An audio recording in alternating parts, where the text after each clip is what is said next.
चलो दोस्तों, आज का सिविल कोड के लिए क्वेश्चन है। सिविल कोड के लिए जो क्वेश्चन आए हैं आज के लिए बहुत ही इम्पोर्टेंट क्वेश्चन है, और सिविल कोड में आने वाले क्वेश्चंस ये सब आए।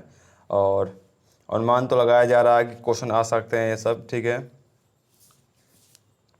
क्योंकि देखो सिविल कोड क्या है, सिविल कोड ये जो पियोन वाला है, यानी ये 10वें लेवल पे को एग्ज़ाम हो रहा है। जब 10वें लेवल पे एग्ज़ाम भर रहे हो आप लोग, तो 10वें लेवल का ही क्वेश्चन आता है, ठीक है।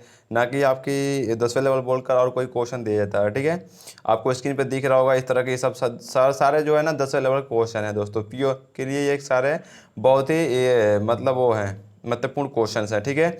चलो फर्स्ट क्वेश्चन है दोस्तों, यहाँ पे देख सकते हो आप। पूरब से पश्चिम दिशा में कौन कौन सा ग्रह परिक्रमा करता है? पूरब से पश्चिम, यानी देखो पूरब से पश्चिम की ओर कौन कौन सा ग्रह परिक्रमा करता है? परिक्रमा, परिक्रमा समझते हो, घूमना, यानी वरुण और शुक्र। आंसर क्या हो जाएगा? वरुण और शुक्र।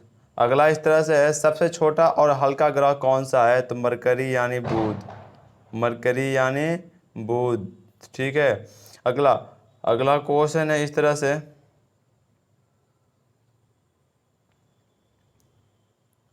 कौन सा ग्रह दिन में अति गर्म और रात में बर्फीला होता है? कौन सा ग्रह दिन में अति गर्म और रात में क्या होता है? बर्फीला, यानी दिन में बहुत तपता रहता है गर्मियों से, और रात में बर्फ़ ही समझो उसको, ठीक है। वो होता है बुध ग्रह। ये दिन में गर्मी होती है अधिक, और रात में क्या होती है? इस पे बर्फीला होती है, बर्फीला बन जाती है ये ग्रह, यानी बहुत ज़्यादा ठंड पड़ जाती है, इस पे बर्फ़ गिरने लगती है। बुध ग्रह की रात को तापमान कितना डिग्री होता है? बुध ग्रह की रात की तापमान जो है कितना डिग्री होता है? -173 डिग्री। -100, यहाँ पे माइनस नहीं दिया गया है, माइनस हो जाएगा, ठीक है। -173 डिग्री होता है। और दिन की बात रही तो 427 डिग्री सेंटीग्रेड होता है। देखो दिन में 427 डिग्री सेंटीग्रेड हो जाता है दिन में, रात को माइनस में 173। अब समझ लो माइनस में 173 कितना हो जाएगा। सबसे चमकीला एवं सबसे गर्म ग्रह कौन है? शुक्र ग्रह है दोस्तों। कौन सा ग्रह है? शुक्र ग्रह है। इस तरह से अगला क्वेश्चन आपका हो जाएगा। जी हाँ, अगला क्वेश्चन, शुक्र ग्रह सुबह में कौन सी दिशा में दिखाई पड़ता है? शुक्र ग्रह सुबह में कौन सी दिशा में दिखाई पड़ता है? पूरब दिशा में। पूरब दिशा में सुबह में दिखाई देता है, और शाम को पश्चिम दिशा में।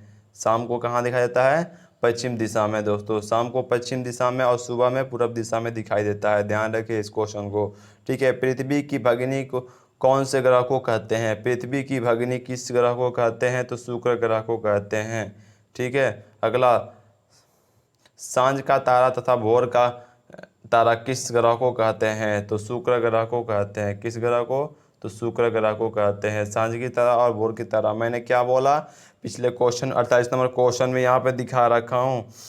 शुक्र ग्रह सुबह में किस में उगता है? पूरब में। और शाम को किधर? तो पश्चिम दिशा में, ठीक है। इसीलिए इसको बोलते हैं सुबह का तारा और सांझ का तारा, ठीक है। ठीक है, सांझ का तारा और भोर का तारा। अगला क्वेश्चन है दोस्तों, सौरमंडल की सबसे बड़ा ग्रह, सौरमंडल की सबसे बड़ा ग्रह कौन सा है? सौरमंडल की सबसे बड़ा ग्रह कौन सा है? सबको पता होगा उम्मीद है हमको। बृहस्पति यानी जुपिटर है। क्या है बृहस्पति ग्रह? बृहस्पति ग्रह अपने अक्ष पर कितने समय में एक बार घूमता है? तो 10 घंटों में। 10 घंटों में कितना बार? एक बार घूमता है। अपने ये ग्रह हो गया, ये अपने अक्ष पे यानी एक बार घूमता है 10 घंटों में। कितने घंटों में? 10 घंटों में, ठीक है, 10 घंटों में, ठीक है दोस्तों। अगला क्वेश्चन इस तरह से, बृहस्पति को सूर्य की एक चक्कर लगाने में कितना समय लगता है? बृहस्पति ग्रह जो है सूर्य की एक चक्कर लगाने में कितना समय लेता है? तो 12 वर्ष लेता है दोस्तों, 12 वर्ष लेता है, ध्यान रखें। पृथ्वी का औसत व्यास 12,742 किलोमीटर है। पृथ्वी का औसत व्यास कितना है? 12,742 किलोमीटर है, ठीक है। इसकी गणना सर्वप्रथम एस्ट्रोनॉमर्स ने किया था। ध्यान रखें इस क्वेश्चन को, ठीक है। इसमें मैंने नहीं दिया, इसको ऐसे ही मैंने स्टार में बना दिया, ठीक है। इस तरह के क्वेश्चन, ठीक है, मैंने इसको नोट में दे रखा है, ठीक है। सूर्य से पृथ्वी की दूरी कितनी है? सूर्य से पृथ्वी की दूरी कितनी है? तो 149.6 मिलियन किलोमीटर। 149.6 किलोमीटर, ठीक है, 6 मिलियन किलोमीटर है, ठीक है। चलो इस तरह से अगला, पृथ्वी एक चक्कर पूरब से पश्चिम की तरफ, यानी पूरब से पश्चिम की तरफ यहाँ दे रखा मैंने। पृथ्वी एक चक्कर पूर्व से पश्चिम की तरफ घूमने में कितना समय लगती है, यानी उसको लगता है या फिर जो भी है, ठीक है। तो 1610 किलोमीटर की चाल से ये पृथ्वी क्या है, चाल चलती है, ध्यान रखें पहले तो, ठीक है। रही बात कि जो इसकी चलने की जो समय है 13 घंटा 56 मिनट 4 सेकेंड लगते हैं, ठीक है। किस चाल से चलती है, तो 1610 किलोमीटर प्रति घंटा की चाल से चलती है, ठीक है। पृथ्वी को सूर्य की एक परिक्रमा पूरा करने में कितना समय लगता है, तो 365 दिन 5 घंटे 48 मिनट 46 सेकेंड। ध्यान रखें क्वेश्चन को, देखो सारे क्वेश्चन बहुत इंपॉर्टेंट क्वेश्चन है, ठीक है। सिविल कोड के लिए, पियून के लिए बहुत और तो इंपॉर्टेंट है, ठीक है। 10वें लेवल पे क्वेश्चन है दोस्तों, 10वें लेवल पे क्वेश्चन है, ठीक है। 365 दिन 5 घंटे 48 मिनट 46 सेकेंड में एक बार पूरा करती है पृथ्वी, किसको, तो सूर्य को।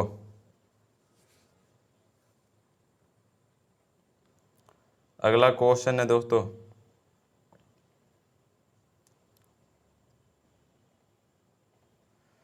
पृथ्वी को नीला ग्रह के नाम से भी जाना जाता है, पृथ्वी को नीला ग्रह के नाम से जाना। चलो अगला देखते हैं।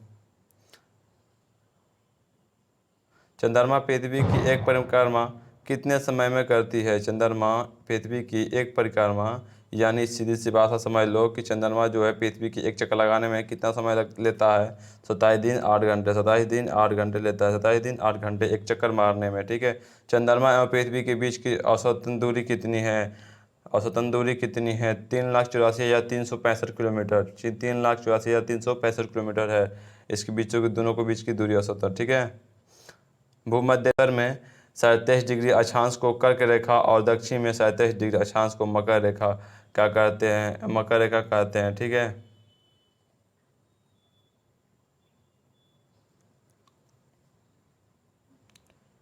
इस तरह से अगला है,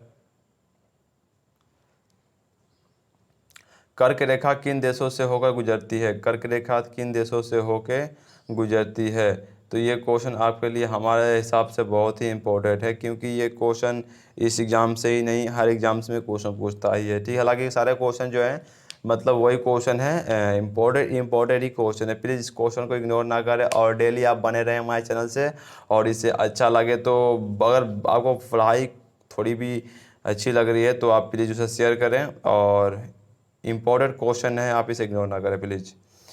चलो, कर्क रेखा किन देशों से गुजरती है, तो ताइवान, चीन, देखो यहाँ पे सारे मैंने ताइवान, चीन, म्यांमार, बांग्लादेश, भारत, ओमान, संयुक्त अरब, संयुक्त अरब अमीरात हो गया, सऊदी अरब हो गया, मिस्र, लीबिया हो गया, नाइजर हो गया, अल्जीरिया हो गया, मालिया हो गया, मतिया हो गया, कतार हो गया, आवास हो गया, एंड मैक्सिको हो गया, ठीक है। दोस्तों ये सारे जो देश हैं इन देशों से होकर कर्क रेखा क्या होती है, गुजरती है, इन देशों से होकर कर्क रेखा क्या आती है, गुजरती है। तो इस तरह से अगला क्वेश्चन,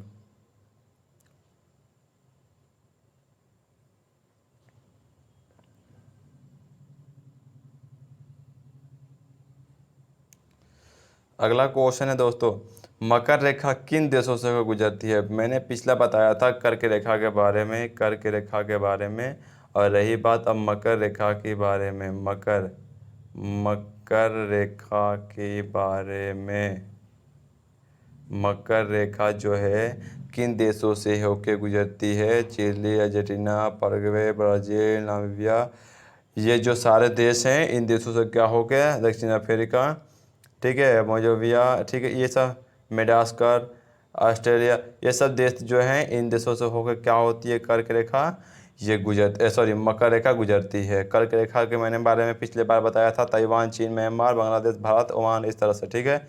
ये सब आप क्वेश्चन बहुत इंपॉर्टेंट क्वेश्चन है, और प्लीज़ इसे स्क्रीनशॉट मार के रखें क्वेश्चन को, आप इसे नोट्स करें, नोट्स बनाएं घर पे।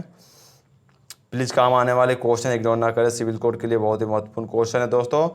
हालांकि आप हमारे चैनल पर इस तरह से बने रहें और भी बेहतर बेहतर क्वेश्चन लेकर आएंगे। और चलिए, साथ में हमारे चैनल पे दोस्तों आप बने रहेंगे, करेंट अफेयर हिंदी से, हिंदी का प्रीवियस क्वेश्चन आ रहा है, और जो जीके जीएस हमारा जो है ये आपको, ठीक है, वो तो है ही है, लेकिन बात है प्रीवियस क्वेश्चन अब हिंदी का आ रहा है, प्रीवियस क्वेश्चन इंग्लिश का भी आएगा और शुरू हो गया है सारा, प्रीवियस क्वेश्चन भी आने वाला है। साथ साथ में हम लोग प्रीवियस क्वेश्चन भी पढ़ेंगे दोस्तों। इसे इग्नोर ना करें, इस चैनल को प्लीज़ सब्सक्राइब करें और शेयर करें, ज़्यादा से ज़्यादा जितना हो सके शेयर करें, इसे आप अपने दोस्तों के साथ शेयर करें। जी थैंक यू, आज के लिए बहुत बहुत धन्यवाद आप सभी का वॉचिंग के लिए।